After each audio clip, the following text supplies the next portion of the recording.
ముఖ్యమంత్రి అయిన తర్వాత అప్పుడు చాలా ఘోరం ఉండే తెలంగాణ పరిస్థితి. మీకు కొంత అప్పుడో ఇప్పుడో సాగర్ నీళ్ళు వచ్చేది, కానీ మిగతా నల్గొండ జిల్లా, మహబూబ్నగర్ జిల్లా, మెదక్ జిల్లా, చాలా జిల్లాలు బతకబోయేది.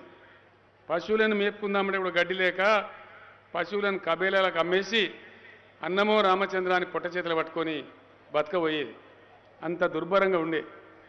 చాలా కష్టపడి 3-4 మాసాలు ఆర్థిక నిపుణులతో మాట్లాడి ఏ దారి పట్టాలి, ఈ రాష్ట్రాన్ని ఎక్కడ తీసుకుపోవాలని ఒక ప్రణాళిక వేసుకొని ముందుకు పోతా ఉన్నాం. కరెంటు మీద ఒక స్థిరమైన నిర్ణయం తీసుకున్నాం.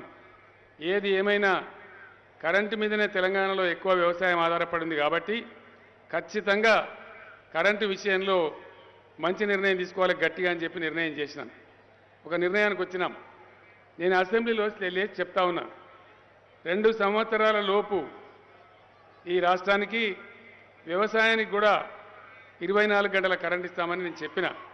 శాసనసభలో నేను ప్రకటన చేసిన. జానారెడ్డి గారు అప్పుడు అపోజిషన్ లీడర్గా ఉండే.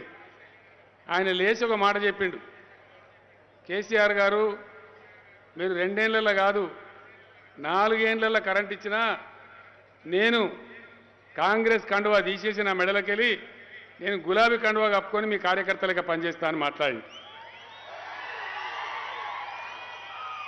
నేను 2 ఏళ్ళు చెప్పినా కానీ వాస్తవానికి ఏడాది నర్ధం లోపే అందరికి 24 గంటల కరెంట్ ఇచ్చినాం.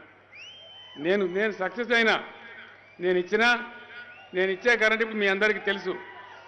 కానీ జానారెడ్డి గారు మాత్రం ఆయన మాట మీద నిలవడక ఏం చేసిండు, ఆయన పార్టీ మారలే, గులాబీ కండువా కప్పుకోలే, ఉల్టా మన భగత్ మీద నిల్చున్నాడు. పోయినసారి నిలబడితే మీరే తగిన బుద్ధి చెప్పారు. ఇక్కడ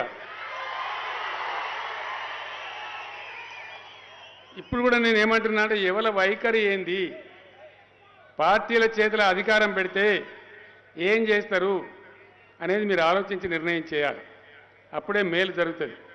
హడావుడి చేసి గడబడి చేసి నోటికొచ్చింది మాట్లాడి ఇష్టమైన బదనాములు పెట్టి అది కాదు ఆలోచించాల్సింది. నిజంగా ఎవరి చేతుల్లో ఈ రాష్ట్రం ఉంటే, ఎందుకు చెప్పిన నేను ఈ మాట అంటే, ఇక్కడ ఏ ఎమ్మెల్యే గెలుస్తాడో హైదరాబాద్లో అదే గవర్నమెంట్ వస్తుంది. ఎమ్మెల్యే కాడికి అయిపోదు. విననీయండి బాబు, పబ్లిక్ విననీయండి. ఇక్కడికే అయిపోదు కథ. మరి హైదరాబాద్లో వచ్చే గవర్నమెంటు మంచిగా ఉంటే మీకు మంచి జరుగుతుంది, చెడ్డగా ఉంటే మీకు చెడ్డ జరుగుతుంది. కాబట్టి మీ నిర్ణయం చాలా జాగ్రత్తగా ఉండాలని నేను కోరుతా ఉన్నాను.